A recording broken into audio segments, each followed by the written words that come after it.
Game Nosh, who I have a lot of respect for, has a bad take. It happens to everyone, and of course I get to decide what is a good take and what is a bad... This is a bad take, by the way. Because I did follow Jack Dorsey's, you can call it career, very closely. And I honestly think that Jack Dorsey is a person that has the heart in the right place. Now, if you guys remember back in the day when Twitter was first created, Jack Dorsey actually came up and had a conversation saying that it is about free speech. And welcome to the free speech platform.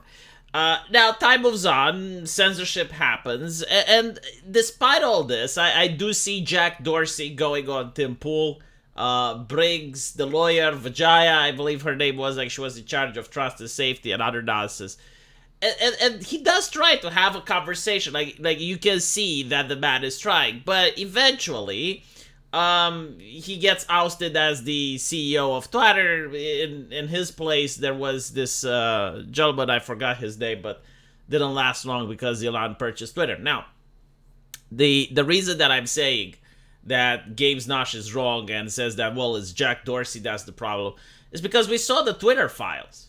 And we see what's happening at other platforms, and we see what Elon Musk is saying.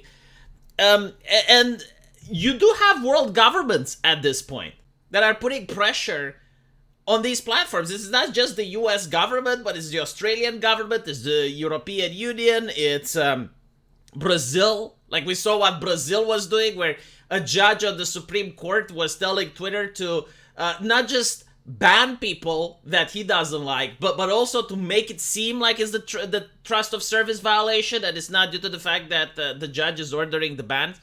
So you got the world governments on one hand, then you have all of the payment processors like Stripe, and you have all the other corporations like Amazon. Like we saw what happened to Parler and how quickly it got deplatformed. And then you have the activists, you got the ADLs of the world that will pressure your advertisers to pull out.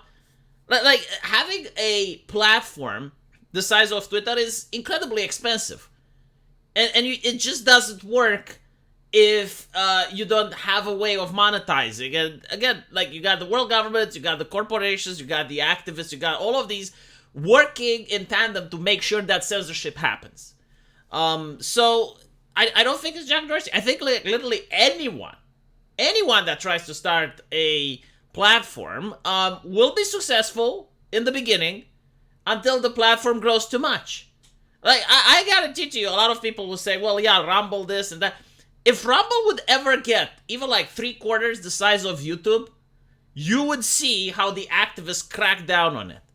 Now, whether it will be successful or not, I don't know, and I'm picking Rumble as an example, but like any platform on earth, the moment it starts getting traction, the moment it starts becoming popular, you will see the crackdowns, because there are just way too many vested interests for censorship to take place. And it's not just the government, it's not just the activists, it's the people themselves. Like, it's the corporate media shills, it's left-leaning individuals, like average citizens that demand, they crave censorship, they want censorship. Unfortunately, the First Amendment is not a principle shared by most people now. It's shared by maybe like 3/4 of the people. And that's only for America. Like, if you go in other places, if you go in France, if you go in the European Union, like, no, these people demand censorship. Like, they cannot live unless someone censors them. And they beg for that to happen. So, I genuinely think that whatever platform you're making, you are going to run foul, if not by American legislation, by European legislation. So, in the case of Jack Dorsey, yeah, like, they wanted to start an alternative for Twitter. Didn't work out. I mean, well, it's not working out. It's still a thing.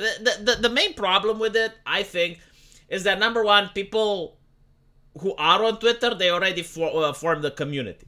So to go to another platform, to start all over, to start making all your friends and all your networks, it's very unreasonable. Like, most people are not going to put in the effort. Then you have all of the companies over here, right? So, like, if you're a corporation and you want to advertise, like, you're going to use Twitter because that's what the people are. And if you're a random guy and you want to get informed, well, you're going to go on Twitter because, like, this is where all the corpos are and all the famous people. So there's no incentive to actually move to the alternative. And it's also the not safe for work stuff. Like, I know that it sounds ridiculous, but there is a big community of artists that like to draw lewd images, and like the furry community and the anime community and all these other communities. Like, they have artists that have millions of followers, and if you're not going to allow for that safer word, then they're not going to come over to your platform. And again, like all those followers, they will bring their own people and their own friends. So it's not like the most important thing, but it's just like one of the things. Like another reason why it's not successful. There's no demand for it. Honestly, like Twitter, the reason it is what it is, and we have some free speech, is because it doesn't have a community of shareholders. It's just Elon Musk. It's just one man, and he has a lot of fuck you money, so he is able to generate the free speech that other platforms wouldn't be able to in this situation. And Elon Musk is also a special individual because he's actually connected to the military-industrial complex. Like, he's got satellites with his Space Link and all, with Starlink and all that shit. So he is actually connected to the industrial military complex, and they need his satellites in order to conduct military operations abroad. So they can't really fuck with him as much as they would like. And I'm pretty sure that even Elon Musk, like, despite the fact that there is some free speech on Twitter, he would not be able to go like full free speech. Like, he would not be able to just say, you know what, say whatever you want. It's fine. As long as it's legal, it's fine. You can say whatever you want. He would not be able to do that because the platform would immediately get banned in many states. I mean, the European Union is salivating for a chance to block Twitter. He would actually not be able to monetize. I mean, he's already in difficulty monetizing Twitter, and if he was to allow like literally everything, then he would be in an even more difficult situation. So yeah, I would not expect Jack Dorsey to be able to do what Elon Musk is doing, especially at another company where he isn't the only person calling the decisions. I do get that it's nice to pick on Jack Dorsey, and honestly, like, I can't say that I like or dislike the man, but he is not the problem, right? Like, even without Jack Dorsey, even with someone else instead of him, that person would face the exact same difficulties, because the root of the problem, the root of the issue is not with one man. Instead, the root of the issue is with the culture. And I do believe Jack Dorsey is honest because, like, look, he's leaving. He's basically saying, oh, it's becoming another Twitter. I'm not interested.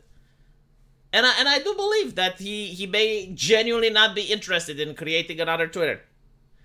But anyway, let me know what you guys think. And as usual, I will see you in the comment section. Take care.